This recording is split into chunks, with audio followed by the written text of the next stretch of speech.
Peringatan Hari Keluarga Nasional ke-29 tingkat Kabupaten Ogan Ilir yang dipusatkan di halaman perkantoran Pemkab Ogan Ilir Tanjung Senai Indralaya, Rabu 23 November 2022 berlangsung meriah.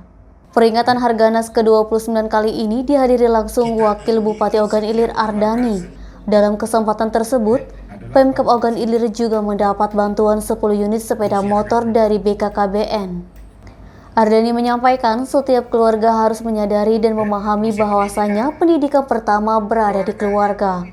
Semuanya itu berawal dari keluarga. Kita harus memberikan contoh teladan itu dimulai dari keluarga.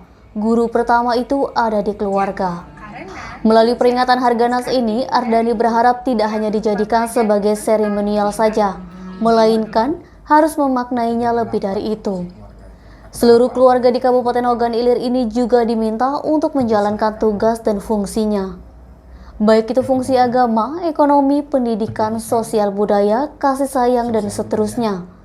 Dengan menjalankan tugas dan fungsi tersebut, sehingga tujuan yang ingin dicapai yakni keluarga sejahtera di Kabupaten Ogan Ilir secara berangsur-angsur dari tahun ke tahun terlaksana.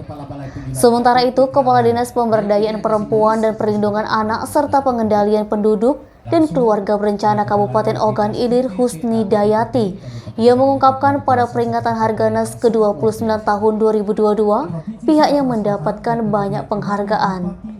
Dengan peringatan Harganas ini, ke depan kinerja tim di lapangan bisa meningkat lagi sehingga Kabupaten Ogan Ilir ini dapat mempertahankan juara-juara yang didapat pada tahun sebelumnya.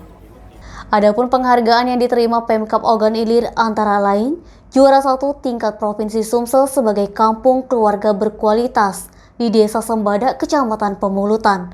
Kemudian, Pemkab Ogan Ilir juga mendapatkan penghargaan pencapaian pelayanan KB sejuta akseptor dalam kategori 1000 sampai 4000, serta pelayanan pasca persalinan kategori 100 sampai 224. Eti Sumek.co melaporkan.